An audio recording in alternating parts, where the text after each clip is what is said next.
তদন্ত সংস্থায় ইতিমধ্যে ৩টি গণহত্যা এবং মানবতা বিরোধী অপরাধের অভিযোগ এসেছে সাবেক প্রধানমন্ত্রী শেখ হাসিনা সহ তার বেশ কয়েকজন মন্ত্রিপরিষদের সদস্য, আওয়ামী লীগ, ১৪ দল এবং পুলিশের ঊর্ধ্বতন বেশ কয়েকজন কর্মকর্তার বিরুদ্ধে। আন্তর্জাতিক অপরাধের তদন্ত সংস্থা আমাদের এই অ্যাপ্লিকেশনগুলো একটি কমপ্লেইন্ট রেজিস্টার হিসাবে নথিভুক্ত করেছেন এবং এটি হলো মামলা। নথিভুক্ত করার পরে একজন তদন্তকারী কর্মকর্তা নিয়োগ দিয়েছেন এবং তদন্তকারী কর্মকর্তা ইতিমধ্যে তদন্ত কার্যক্রম শুরু করেছেন। তদন্ত কার্যক্রমের অগ্রগতি হয়েছে, তারা আসামিদের প্রোফাইল ইতিমধ্যে রেডি করেছেন, ঘটনার পটভূমি রেডি করেছেন, ঘটনার বেশ কয়েকটি চার্জ অভিযোগ তারা ইতিমধ্যে পেয়ে গেছেন।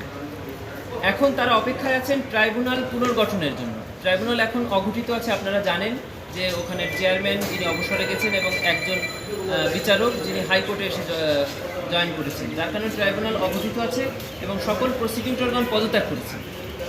ইনভেস্টিগেশন অফিসার জানিয়েছেন যে ট্রাইব্যুনাল পুনর্গঠন হওয়ার সাথে সাথেই এই মামলার আসামিদের বিরুদ্ধে তিনি গ্রেফতারি পরোয়ানার জন্য দরখাস্ত করবেন ট্রাইব্যুনালে।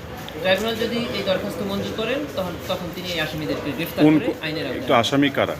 এই মামলার প্রধান আসামি সাবেক প্রধানমন্ত্রী শেখ হাসিনা, এখানে আসামি আছেন সাবেক সেতুমন্ত্রী ওবায়দুল কাদের, সেখানে আসামি আছেন সাবেক মন্ত্রিপরিষদের সদস্যদের মধ্যে আছেন পলক আছে, আরাফাত আছে, তারপরে আইন মন্ত্রী আনিসুল হক সাহেব আছেন, তারপরে সাবেক মেয়র আছে, মহাপরিচালক আছে সাবেক, তারপরে ডিএমপি কমিশনার আছে সাবেক, সহ আরও বেশ কিছু পুলিশের ঊর্ধ্বতন কর্মকর্তা এবং মন্ত্রী এমপিদের নাম এখানে আছে। এবং এটা আন্তর্জাতিক অপরাধ ট্রাইব্যুনালের গণহত্যা এবং মানবতা বিরোধী অপরাধের অভিযোগিত মামলা আমরা দায়ের করেছি সেটা, এবং ১৪ দলের বেশ কয়েকজন শীর্ষস্থানীয় নেতাকর্মীকেও আমরা এখানে আসামি করেছি। এখন পর্যন্ত মামলা একটি হয়েছে।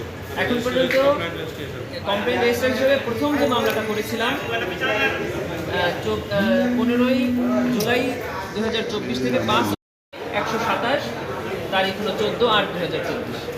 না, আজকে তো আপনারা গেছেন ওখানে তদন্ত সংস্থায়, তো কি দেখেছেন? ওনারা কি এই মামলাগুলো, যে অভিযোগগুলো আপনারা দিয়েছেন সেই নিয়ে কি তারা কাজ করছেন? তারা কাজ করছেন এবং তারা জানিয়েছেন যে তারা কাজটা অনেক দূর অগ্রগতি হিসেবে তারা ঘটনার সময়কালীন অনেক পেপার পত্রিকা জোগাড় করেছেন এবং সেগুলোকে পর্যবেক্ষণ করছেন। তারপরে আসামিদের প্রোফাইল রেডি করেছেন তিনি, যে কোন আসামি কী কী স্ট্যাটাস নিয়ে কোনভাবে এই অপরাধের সাথে জড়িত সেই প্রোফাইল রেডি করেছেন। ঘটনা পেয়েছেন তারা 3টা, স্পেসিফিক অ্যালিগেশন পেয়েছেন 3টি, সেই 3টি কাউন্ট হিসাবে তিনি রেকর্ডবদ্ধ করেছেন।